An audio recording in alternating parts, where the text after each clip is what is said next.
Level पर हूँ और आरसीएम को तन मन धन से करती हूँ, पूरे परिवार के साथ करती हूँ। अभी रिसेंटली मेरा बेटा 17 का पूरा होकर के मार्च में 18वें पर आया है और जैसे ही वो 18 पर आया है तो अपनी एक आईडी जिस पे मैं वर्क कर रही हूँ पूरा का पूरा उसको ट्रांसफ़र कर दिया, क्योंकि कहीं और अभी दिमाग लगाने की ज़रूरत ही क्यों। हमें एक एक मिनट एक एक क्षण बहुत ही मूल्यवान है, बहुत ही महत्वपूर्ण है। जो चीज़ हमने 40 साल में पाई अगर वो 18 साल के एक बच्चे को मिल जाए तो सोचिए कितनी तेज़ी से वो काम करेगा। और लोगों ने कहा कि अभी बच्चा आपका अभी इंटर पास किया है, अभी उसको और कुछ करने दीजिए।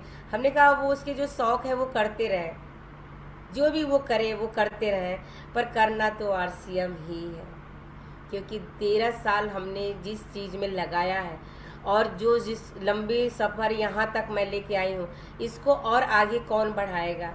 हमें टाइम वेस्ट नहीं करना है। जितने भी मेरे साथ यहाँ समर्पित होकर के आरसीएम को कर रहे हैं, मैं चाहूँगी कि अगर आपका बच्चा या आपके घर परिवार के लोग अगर आपका सहयोग नहीं दे रहे हैं तो कहीं ना कहीं इवेंट में ले जाइए, कहीं ना कहीं एक प्रोग्राम में ज़रूर आप उन्हें बैठाइए। हमेशा छोटे छोटे प्रोग्राम, बड़े बड़े प्रोग्राम में जब मौका मिले आप उनको ले जाइए। मैं मानती हूँ हर प्रोग्राम में वो नहीं जाएंगे क्योंकि उनका इंटरेस्ट नहीं रहेगा। इंटरेस्ट होता नहीं है, इंटरेस्ट पैदा किया जाता है और हमें इन बच्चों में अपने इंटरेस्ट को, अपने आरसीएम को पैदा करना है तो छोटे छोटे इवेंट में ले जाना शुरू करना पड़ेगा। जो भी अपने एरिए में होता है, ये प्रोग्राम है, यहाँ पर आप बैठा सकते हैं। कहीं भी परिवार के साथ जो भी प्रोग्राम हो, डिजिटल है या फिजिकल है, अगर आप परिवार के साथ सुनते हैं, सुनाते हैं तो कहीं ना कहीं परिवार आपका सपोर्ट करता है। पूरे हिंदुस्तान में जितने भी साथी अगर आप देखेंगे सफल हैं और आगे लंबे समय तक चल रहे हैं और परिवार में कोई विवाद नहीं है, पूरा परिवार अगर आरसीएम कर रहा है तो कहीं न कहीं वो परिवार अपने पूरे परिवार को हर इवेंट में, हर प्रोग्राम में बैठाने की कोशिश करता है। हमारे पास तो बहुत अच्छा ऑप्शन है, कहीं नहीं आना जाना, जूम का प्रोग्राम है, कोई भी एक बड़ा प्रोग्राम अगर उसमें हो रहा है परिवार के साथ बैठते हैं। परिवार अपना खाना बना रहा है, बच्चे अपना पढ़ाई लिखाई कर रहे हैं, माँ बाप बैठे हैं, आधे घंटे का प्रोग्राम है, परिवार के साथ बैठते हैं, परिवार सुनेगा। कोई तो एक ऐसा प्रोग्राम होगा जिसमें हमारे परिवार को भी दिमाग खुलेगा जिस तरह आपका खुला है, और वो प्रोग्राम जरूर कोई ना कोई होगा। पर आपको भी नहीं पता कि वो कौन सा प्रोग्राम है और उन्हें भी नहीं पता कि वो कौन सा प्रोग्राम है। इसीलिए हर प्रोग्राम में कोशिश करना है अपने पूरे परिवार को और टीम को बैठाने की। आइए बात करती हूँ। मैं संध्या सिंह लखनऊ से बिलोंग करती हूँ। पिछले 13 सालों से इस खूबसूरत मिशन को जी रही हूँ। आरसीएम की भी शुरुआत ही किया था, तब तक आरसीएम में कोई दिक्कत आ गई और अभी तन मन से लगातार कर रहे थे, धन भी लगा दिया, औने पौने ज्वाइनिंग करा रहे थे, उल्टा सीधा ये वो 5 लाख का पिकअप सेंटर ओपन कर दिया, 2-3 लाख की ज्वाइनिंग धड़ाधड़, भैया बहुत तेज़ी से अमीर बन जाना है। तब तक आरसीएम में ताला लग गया। अब लोगों ने कहा कि इसकी इतने ढेर सारे पैसे लग गए हैं, अब देखना ये सफल नहीं होंगे ना तो आत्महत्या ही कर लेंगे। बहुत सी लोगों ने बहुत सी बातें बोली, लेकिन अपना विज़न क्लियर था। क्योंकि जब धरने पर बैठे 9 महीना लगातार जंतर मंतर पर दिल्ली में छोटे छोटे बच्चों को लेकर के, तो ये नहीं लगता था कि आरसीएम में मेरे को तो 500 तक भी नहीं आता था, पर विजन क्लियर था कि बहुत अच्छा कॉन्सेप्ट है। अगर इस पे तन मन धन से लग गए और एक नेटवर्क बना लिया, ये अपनी पहचान के साथ साथ, एक नाम के साथ साथ, इनकम के साथ साथ ये पीढ़ियों तक को जाएगा। यही चीज़ें समझ करके इसमें कदम रखा। में बहुत से ऐसे हमारे साथी थे जो अपलाइन थे जिनको लाखों रुपए आरसीएम देता था। वो लोगों ने भी कहा कि जब किसी चीज़ पे ताले लग जाते हैं ना तो दोबारा नहीं खोलते। लेकिन कभी ये दिमाग में आया ही नहीं कि आरसीएम बंद है, क्योंकि धरने पर बैठते थे तो वहाँ एक ही बात था, हे भगवान आरसीएम मेरी ओपन करवा दो, हे परमात्मा आरसीएम मेरी ओपन करवा दो। और आप बिलीव नहीं करेंगे, वो 9 महीने का दिन मेरे हस्बैंड मिस्टर ज्ञान प्रकाश जी लखनऊ में एज ए एसआई के पद पर हैं और अभी उन्होंने बीआरएस दे दिया है। 13 साल पहले ही नौकरी को इस्तीफा दे करके पेंशन लेने की कोशिश कर रहे हैं और 31 अगस्त को पेंशन पर आ जाएंगे। 5 साल से लगातार योगी जी को झंडा फहराने का काम 26 जनवरी और 15 अगस्त को उन्हीं का होता है। इस बार करने के बाद वो फुल टाइम आरसीएम में आ रहे हैं। आप समझ सकते हैं पुलिस की नौकरी में कितना टाइम बचता होगा। और मैं एक महिला छोटे छोटे बच्चों को लेकर किस तरह वर्क कर पाती हूँ। पर अब बच्चे बड़े हो गए मेरे, 17 साल का बेटा हो गया, 16 साल की बेटी हो गई, 13 साल की बेटी हो गई। अब बच्चे बड़े हो गए, अब फुल टाइम आना है आरसीएम को। अब उन ऊंचाइयों तक ले जाना है जहां तक टीसी सर की सोच। आपके बीच में बहुत बड़ी बड़ी बात नहीं करूंगी, पर मैं ये शुरुआती दौर से जब मैं जुड़ी थी, जैसा कि सब जुड़ते हैं, तो मेरे दिमाग में एक ईगो था कि हस्बैंड गवर्नमेंट जॉब में, मैं काशी हिंदू विश्वविद्यालय से मैं बीएड करने के बाद एक ही मकसद था, मेरे को टीचर बनना है। तो जब मेरे मेजर साहब बताते थे तो दिमाग में आता था ये कौन सा काम है, ये हम लोग के लायक काम नहीं है। वो दिमाग में एक ईगो भरा हुआ था, वो सुनने नहीं दे रहा था उनकी बात को। और 4 साल उनकी बातों को इग्नोर किया, 4 साल। यहाँ तो 1 महीना, 2 महीना, 3 महीना कोई नहीं सुनता था, अरे छोड़ो अब दूसरे को पकड़ो। पेशेंस इसी को कहा जाता है, धैर्य। ये धैर्य का बिजनेस है, मेजर साहब से समझ में आया। और मैं पहला आज मेरा आपसे इंट्रोडक्शन है, पहली बार मैं आपकी टीम में आई हूँ, इसलिए बहुत बड़ी बड़ी चीज़ें नहीं, बस आपसे मैं अपनी मुलाकात करना चाहती हूँ कि जी हाँ, एक व्यक्ति की शुरुआत एक प्रोग्राम से हुई जहाँ पर 2 से 2,500 हजार लोग बैठे हुए थे। उसमें एक व्यक्ति आकर के बताता है कि मैं हाई स्कूल फेल और मैं इस सिस्टम को 5 साल से कर रहा हूँ, मेरे को 5 लाख इनकम आ रही है। वहीं से विजन क्लियर हो गया, अरे बाप रे, हाई स्कूल फेल व्यक्ति अगर इस सिस्टम को करके 5 लाख इनकम ले सकता है, तो क्या हम लोग मेहनत करके 1 लाख नहीं कमा सकते? और मैं शुरुआती दौर में इसीलिए आई थी, चलो 5-10 हजार एक्स्ट्रा मिल जाएगा तो बच्चे का अच्छा एजुकेशन कराएंगे। और जैसे ही आरसीएम में ये आपदा आई, फिर बात ही दूसरी हो गई। लेकिन आरसीएम को फिर खुलवाया, फिर 3 महीना धरना दिया गया। बहुत से साथी यहाँ पर होंगे जो उस समय की चीज़ों को जानते होंगे। फिर दोबारा गाइडलाइन बनवाई गई कि फिर ऐसा ना हो कि फिर कोई आए और हमारे कैरियर, हमारे जीवन के साथ खिलवाड़ करे। अब तो गाइडलाइन के साथ फुल एनर्जी के साथ काम करना स्टार्ट किया हम लोगों ने। रॉयल्टी आई, रॉयल्टी हमारी अभी तभी आई थी, मेरी तीसरी बेटी पेट में थी। और मेरे सर उस समय जुनून के साथ लगे हुए थे कि किस तरह से आरसीएम को फिर उसी माहौल में लाया जाए, फिर उसी तरह सेमिनार प्रोग्राम हो। लेकिन अभी लोग इंतजार में थे कि अभी रनवे पर आने दो, रनवे पर आने दो, रनवे पर। हमारे अपलाइन कहते थे ना, अरे अभी रुक जाओ 2-3 महीना। आंखों में आंसू आ जाते थे। धरना देकर के आरसीएम को दोबारा लाया है, रनवे पे कौन लाएगा? फिर अपलाइनों को छोड़ा, नए सिरे से काम स्टार्ट किया। मेरी बेटी पेट में थी, तीसरी वाली, और सर उस समय चारों तरफ घूम घूम करके बस यही कोशिश करते कि जितने पिकअप सेंटर है ना, कम से कम जो अपने अंडर में है वो सही से चलने लगे। सर बिहार थे और बिहार से भीलवाड़ा जा रहे थे, और बाई चांस मेरे को डेंगू हो गया था। मेरी बेटी 8वें महीने पेट में थी और मेरा प्लेटलेट घट करके 10,000 आ गया। मैं हॉस्पिटल में, डॉक्टर ने कहा कि अगर आपके हस्बैंड यहाँ पर नहीं आएंगे तो मैं ऑपरेशन नहीं कर सकता। आप ऐसा कौन सा पति होगा जो जच्चे बच्चे पर इतनी आपदा आई और वो यहाँ पर नहीं है। सर भीलवाड़ा पहुँचे बिहार से, मैंने फ़ोन किया, मैंने कहा सर डॉक्टर कह रहा है कि अगर आप आज नहीं मिलेंगे तो शायद कल मैं आपसे न मिल पाऊँ। सर अभी ट्रेन से उतरे ही थे भीलवाड़ा के उस धरती पर। हम लोग को अभी कुछ भी नहीं पता था, बस ऐसे ही जुड़ गए थे और अंधाधुन काम कर रहे थे। फिर आरसीएम बंद हुई, फिर जांच शुरू हो गई थी, फिर हम आरसीएम को खुलवाने में लग गए। फिर आरसीएम खुली तो आरसीएम को आगे लाने में लग गए। सर ने कहा देखो, अगर मैं कोई नेक काम के लिए निकला हूं तो परमात्मा गवाह है, हम कल फिर मिलेंगे और अच्छे से मिलेंगे और जीवन फिर से मिलके जिएंगे। फिर मैं घर आई 18 दिन बाद, फिर थोड़ा प्लेटलेट बढ़ा, फिर 18 दिन बाद मेरा ऑपरेशन हुआ। अच्छा, सब अच्छे से चल रहा था। फिर मैं एकदम पूरा समर्पित होकर के, आप विश्वास नहीं करेंगे कि मेरा मेजर ऑपरेशन होने के बावजूद भी मैं 15 दिन की बच्ची को लेकर के फिर सेमिनार में पहुंच गए।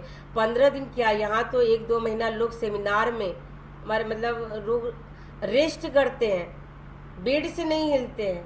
15 दिन की बच्ची को लेकर के किस तरह से, इतना जुनून, सिर्फ जुनून था और कुछ नहीं था, और जुनून ने कुछ नहीं होने दिया।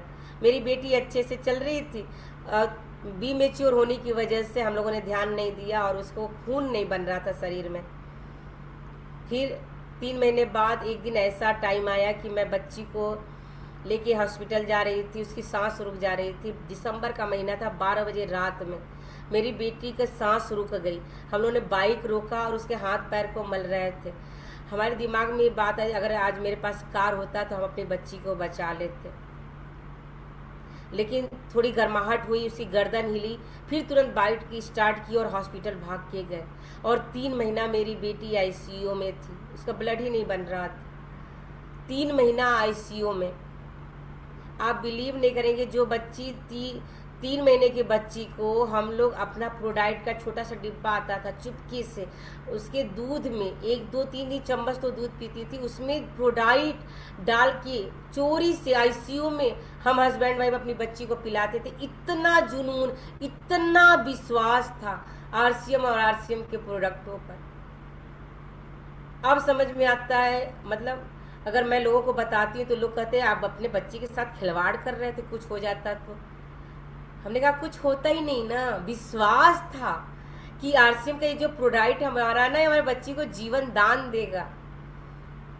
और 3 महीना हम लोगों ने काम नहीं किया तो भी मेरी रॉयल्टी उस समय आ चुकी थी, और बढ़ बढ़ के जो इनकम आ रही थी वही, इसी से मेरे बच्ची का इलाज चल रहा था। मेरा जीवन बच्चा, जब सर नहीं थे, प्लेटलेट मेरा 10,000 आ गया था, तो उस समय मेरे को खून किसने दिया था? आरसीएम के मेरे साथियों ने। 14 बोतल प्लेटलेट मेरा जो चढ़ा, मैंने जीवन पाया, मेरी बच्ची ने जीवन पाया। क्या आरसीएम को छोड़ सकते? नहीं।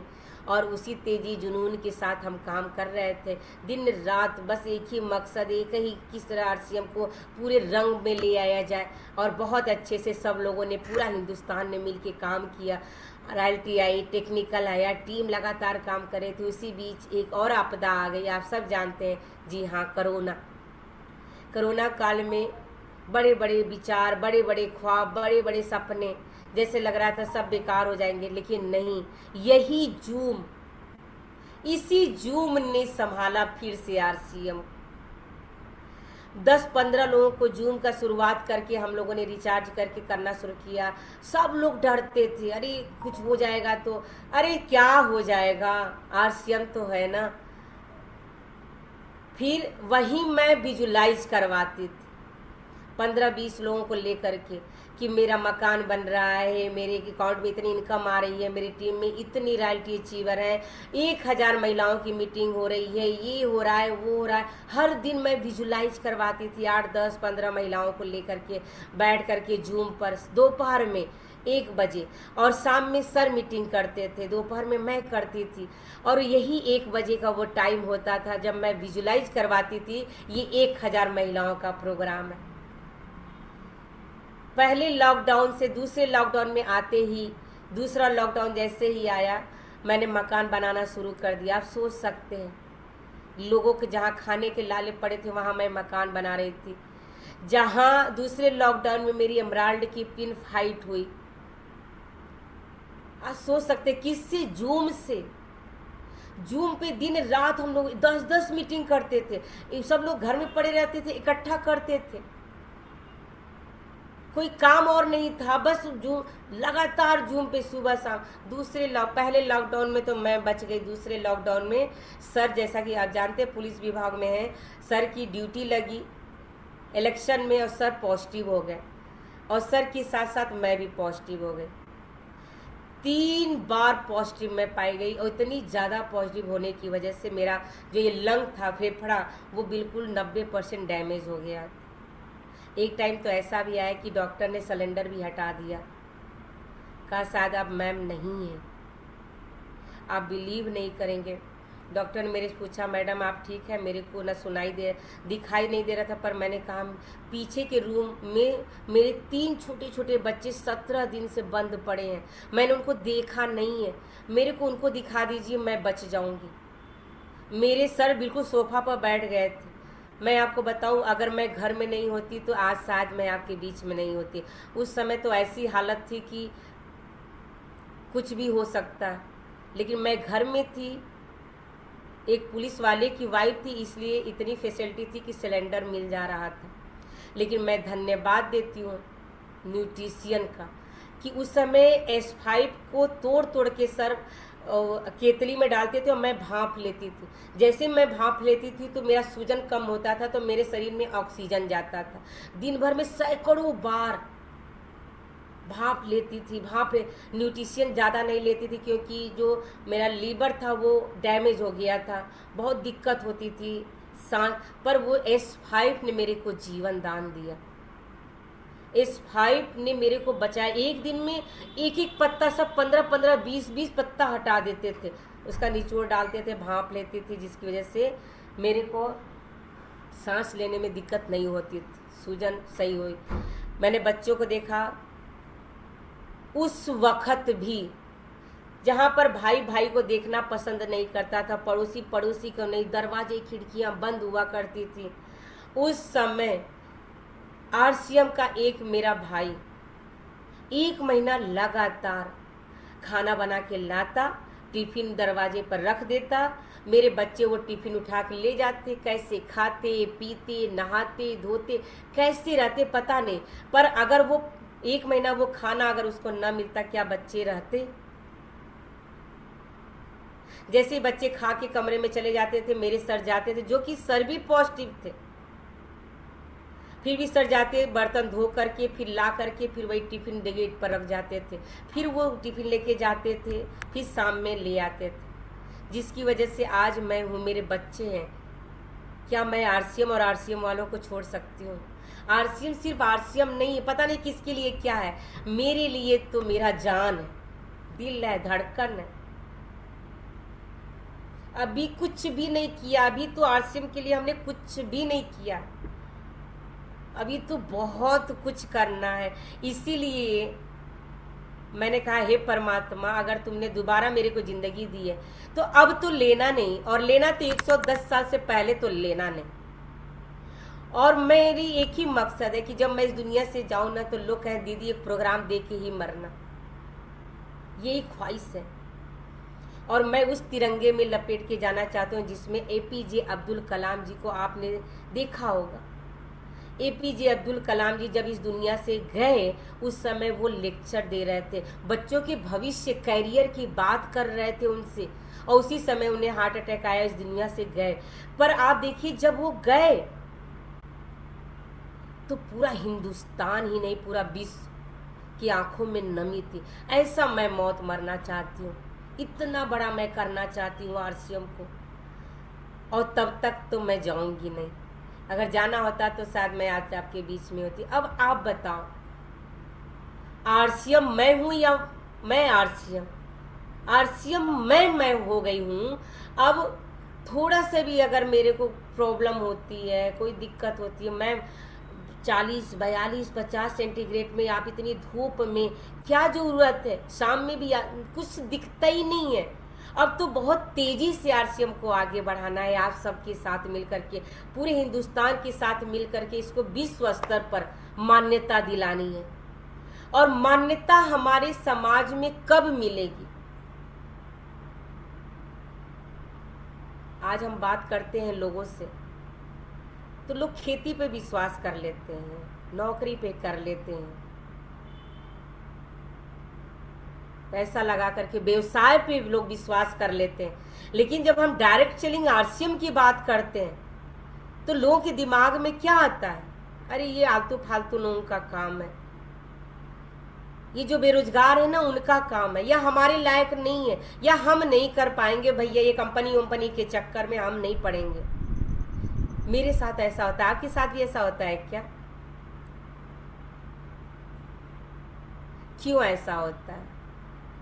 कोई तो कारण होगा। क्यों नहीं लोग स्वीकार कर रहे हैं? आज भी क्यों नहीं कर रहे हैं?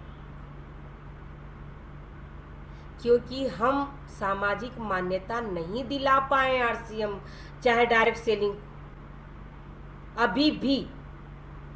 और हमारे पास एक हथियार आया है, एक, वो है जी हाँ गुरुकुल। पता नहीं आप गुरुकुल को किस रूप में लेते हैं? आप गुरुकुल को आरसीएम में और जानकारी के लिए लेते हैं, टीसी सर से मुलाकात की लेते हैं, या प्रोडक्टों की जानकारी के लिए लेते हैं, या आप आरसीएम को और अच्छी तरह से जानने के लिए लेते हैं? पता नहीं किस रूप में आप आरसीएम को लेते हैं। लेकिन मैं आरसीएम को के गुरुकुल को जो हमारे बीच में लगातार कंटिन्यू चल रहा है, अगर हम पूरे आरसीएम परिवार मिल करके गुरुकुल को एक हाथ में लेकर के समाज में दिखाना शुरू कर देना, तो सामाजिक मान्यता तो 1 महीने में मिल जाए। लेकिन हम ऐसा नहीं कर पा रहे। हमें लगता है ये जूम का एक मीटिंग है गुरुकुल, जिसमें टीसी सर आते हैं और लगातार जानकारी मिल रही। नहीं, ये सामाजिक मान्यता क्या, जैसे ही आरसीएम की बात आए, लोगों के दिमाग में, जेहन में एक बात है, अच्छा वो जहाँ पे स्वास्थ्य की बात की जाती है, अच्छा जहाँ रोजगार की बात की जाती है, अच्छा वो आरसीएम जहाँ पे महिलाओं को आगे बढ़ाने की बात की जाती है, अच्छा वो आरसीएम जहाँ पे सिक्योरिटी है। गुरुकुल हर घर हर जन तक जाना चाहिए। और ये कौन लेके जाएगा? हम और आप, और कोई नहीं। हम और आप समर्पित होकर के सच्चे सिपाही की तरह हमें और आपको मिल करके इस गुरुकुल को जन जन तक, घर घर तक पहुंचाना है। और अगर हमने गुरुकुल को पहुंचा दिया, आरसीएम तो हमारा अपने आप चला जाएगा। आरसीएम तो बाई प्रोडक्ट हो गया। गुरुकुल हमारा एक ऐसा हमारे हाथ में हथियार आया है जिसको हम पूरे हिंदुस्तान में घर घर तक पहुंचाएं। और जैसे ही हमारा गुरुकुल का सुबह का सेशन ये पहुंचे, लोग बाद में यूट्यूब पर भी देखें, तो आरसीएम तो अपने आप ही आ जाएगा। चलो हम हाथ में ले लेते हैं कि हम उस आजादी के समय में नहीं थे। अफसोस है, उस समय पैदा हुए होते तो हम सुभाष चंद्र बोस जी के साथ होते, भगत सिंह के साथ होते, हम गांधी जी के साथ होते। नहीं थे ना। पर अब हमें फिर मौका एक परमात्मा ने दिया है। चल इस समय हिंदुस्तान को आर्थिक आजादी दिलाने के इस सिपाही के बनते हैं। हमें फिर एक मौका मिला है, क्या हम इसको भी गवा दें चंद कुछ पिनों के लिए, ये रॉयल्टी टेक्निकल के लिए? नहीं। आरसीएम बहुत बड़ा है, बहुत बड़ा। आप इस बड़े विचार के साथ चलिए माय डियर फ्रेंड्स। पिन तो अपने आप आएगी, लोग अपने आप आएंगे। हमें विचार बड़ा करना है, हमें संगत बड़ी रखनी है, हमें सोच बड़े रखने हैं, सपने बड़े रखने हैं। जी हाँ, हमें अपना वो आखिरी वक्त याद करना है। पता नहीं आप किस रूप में आरसीएम को लेते हैं। मैं वो अपना आखिरी वक्त याद करती हूँ कि जब मैं अपनी आंखें बंद करूं, मेरा चेहरा मुस्कुराता हुआ हो, पर कितने लोगों के दिलों में मैं अपनी छाप छोड़ के जाऊं, कितनी आंखों में आंसू मैं छोड़ के जाऊं, कितनी दुआएं लेके जाऊं कि 7 पीढ़ियों तक भी मेरे बच्चों को काम आए। ये है आरसीएम।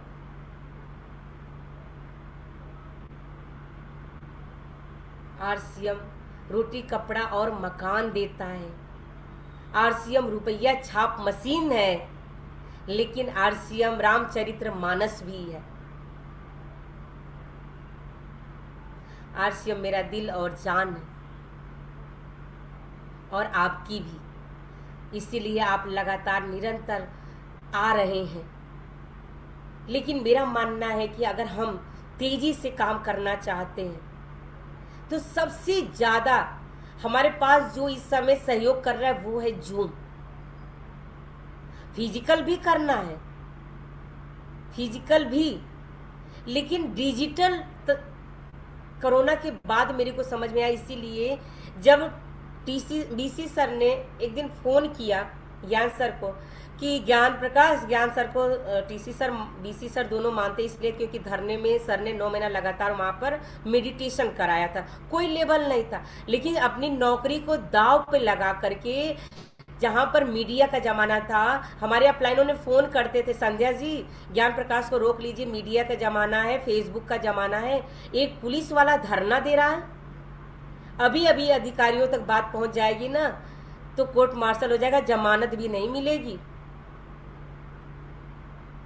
ऐसी सी बात मेरे अपलाइन बोलते थे, पर मैं सर को नहीं बताती थी कि सर का मॉरल डाउन ना हो जाए। और 17 बार सर जयपुर जंतर मंतर पर पहुंचते थे जैसी छुट्टी मिले।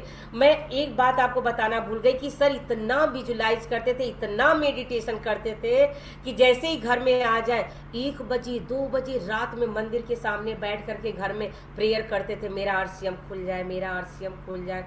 मेरे घर में एक बार पिताजी आए थे, रात में 2 बजे सर को बैठ करके मेडिटेशन करते हुए देखे तो उन्होंने मेरे से कहा कि अरे पागल हो जाएगा, इसको रोक लो। 9 महीना सर ने घर में सैलरी नहीं दिया, वो धरने पर ले जाकर के लगा देते थे ताकि लोग यहाँ पर इकट्ठा हों, बैठें। उस समय मेरे को 500 1000 भी नहीं आता था, पर कॉन्सेप्ट समझ में आ गया। बीसी सर का फोन आता है कि ज्ञान प्रकाश मैं एक प्रोग्राम शुरू करने जा रहा हूँ, महिलाओं का प्रोग्राम होगा, वो 1000 का होगा, मैं चाहता हूँ कि आपकी मैडम उसमें सहयोग करें, उसको थोड़ा आगे लेके जाए। मेरी आंखों में आंसू आ गए कि अरे गुरुदेव, 1 साल पहले तो मैं यही विजुलाइज करती थी, वो किसी के भी टीम का हो, पर आरसीएम का तो है, आरसीएम परिवार का तो है।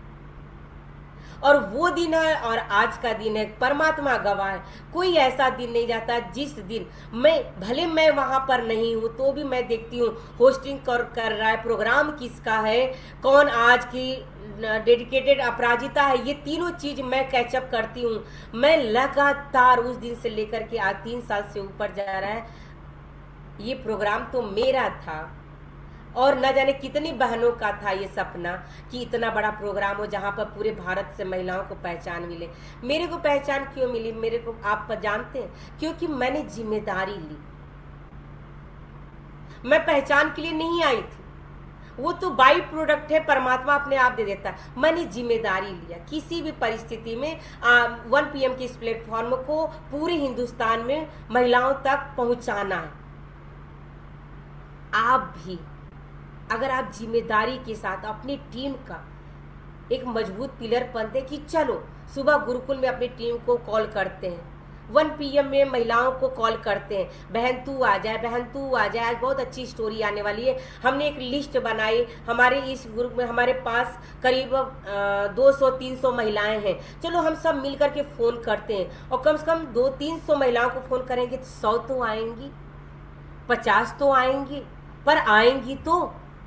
और जिस दिन अगर आपकी टीम से 50 महिलाएं भी बैठ गई ना, माइंड ब्लोइंग रिजल्ट आएगा। महिलाएं जो ठान लेती हैं ना, फिर वो कर ही डालती हैं, पर उनको ठानने का मौका दीजिए, क्योंकि हर कोई कंफर्ट जोन में रहने का आदी है, तो दिन भर का काम करके दोपहर में सोना मजबूरी है। पर जिस दिन उनको ये लत लग जाएगी ना अच्छी वाली 1 PM वाली, फिर नींद चैन को वो भी त्याग देंगे। जिस तरह आज जमुना मैम पूरे भारत में, आज आपके पास बहुत ही एक डेडिकेटेड समर्पित आयरन लेडी है जो जिसको पूरा भारत लोहा मानता है। आपकी ये मैडम को मैंने अपने टीम में इस्तेमाल करके न जाने कितनी उड़ान, निर्जरा, न जाने कितने पीयूसी ओपन करवाएं, किसोल का आउटलेट। आप देखिए, घर की मुर्गी दाल बराबर होती है। जमुना मैम का हमारी टीम में इतना क्रेज है, इतना नाम है कि ये एक जो शब्द कह देती है ना तो टीम फिर दोबारा मेरे से पूछती है, मैम अच्छा जो दीदी ने वो मैम ने वो बात बताई थी, वो बात बताई थी, उसको मेरे को समझ में नहीं आया, सही से फिर एक बार आप बताओ। अच्छा मेरे को करना है कैसे? अच्छा लोग मेरे को यहाँ तक भी कहते हैं कि जमुना मैम को बता देना कि उनके प्रोग्राम से मैंने ये काम स्टार्ट किया। मैंने कहा अच्छा भैया मैं संदेश भेज दूंगी। तो अब आप समझ जाना कि ये थर्ड पार्टी का बिजनेस है। जी हाँ, ये मिशन थर्ड पार्टी का है। 1 PM का जो प्रोग्राम है वो थर्ड पार्टी का काम कर रहा है। 1 PM के प्रोग्राम में आपको बोलने का भी मौका मिलता है। जो भी हमारे महिलाएं हैं, रियलिटी टेक्निकल है, उनको मौका भी बार बार मिलता है और ऐसे नए लोगों को भी मिलता है। 15-20 को शुरुआती दौर में लगातार अगर वो आ रही हैं, हैंड रेज कर रही हैं, उनको आइडियाज लग जाता है, तुरंत आते ही हैंड रेज कर लेते हैं, ऊपर उनका नाम आ जाता है, पूरा हिंदुस्तान उनको सुन रहा है। बाद में वो अपने वीडियो को 10 बार देखती हैं और उसी से वो लीडर बन जाती हैं। पूरे हिंदुस्तान भर में बहुत सी महिलाओं को आज मैं देखती हूँ जो उस समय आती थी, कुछ भी नहीं करती थी, बस कुछ भी, मेरा नाम ये है मैं क्या बोलूँ, मेरा नाम ये है मैं क्या बोलूँ, आज वही रॉयल्टी अचीवर बन करके होस्टिंग कर रही हैं। तो भैया आप पीछे क्यों हैं? आप भी आगे आइए, जूम का टेक्नोलॉजी का सहारा लीजिए। आज मैं सिस्टम के बारे में जानकारी आपके अपलाइन दे ही देते हैं। प्रोडक्ट की जानकारी लगातार गुरुकुल में मिल ही रही है। मैं आज आपको सिर्फ आरसीएम, आप और आप ही आरसीएम, ये अपने अंदर जुनून को भरना है। आरसीएम मतलब मैं, ये अब जिस दिन अपने अंदर आ जाए ना, हनुमान जी की जब सीने को चिरा था तो राम सीता नकले, आज मेरे रगों में अगर देखा जाए तो सिर्फ और सिर्फ और सिर्फ आरसीएम। इसने मेरे जीवन को दान दिया, मेरे बच्ची को जीवन को बचाया, मेरे सपने को पूरा किया। आज मैं देश विदेश टूर कर पा रही हूँ। मैं आज इतने बड़े पूरे भारत में जगह जगह जगह जगह जा कर के प्रोग्राम दे पाती हूँ। किसने हौसला दिया? इस आरसीएम ने। मेरी एक पहचान बनी। अभी तो कुछ भी नहीं है खैर, लेकिन तब पर भी मैंने अपने डर को ख़त्म किया। एक ऐसी लेडी जो घर से स्कूल जाती थी, घर से कॉलेज जाती थी, और जब कॉलेज में जाती थी और जब घर जाती थी तो रास्ते में लोग पूछते थे कहाँ गई थी, तो मैं बताती थी मैं स्कूल गई थी। मतलब कॉलेज बताने में भी शर्म। जिस लड़की को कॉलेज का नाम लेने में शर्म आता था, आज वो पूरे भारत में कहीं भी जा सकती है, कोई डर नहीं है।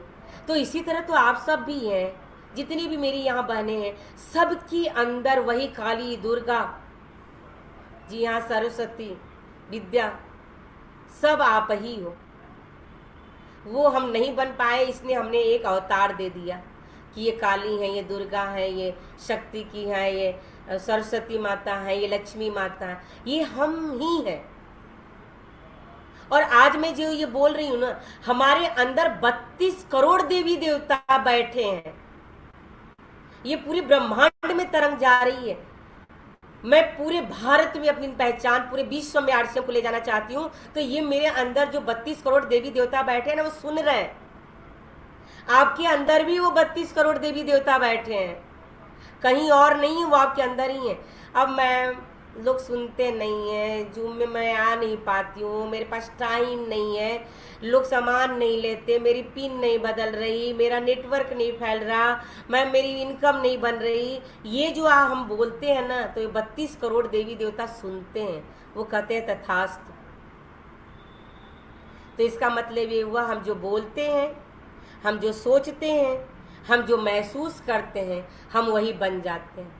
तो आज से हम क्यों न कहें, yes I am ruby star, yes I am ruby star, yes I am technical achiever, yes I am करोड़पति। हम क्यों नहीं ये बातें बोले? पूरे ब्रह्मांड में, पूरे भारत में सबसे ज्यादा नेटवर्क मेरा है, हम ये शब्द क्यों ना बोले? जितने भी महान गुरु हुए, अगर उनकी बात आप सुनेंगे ना, तो वो एक ही बात बोलते हैं। आज आप जो भी है ना,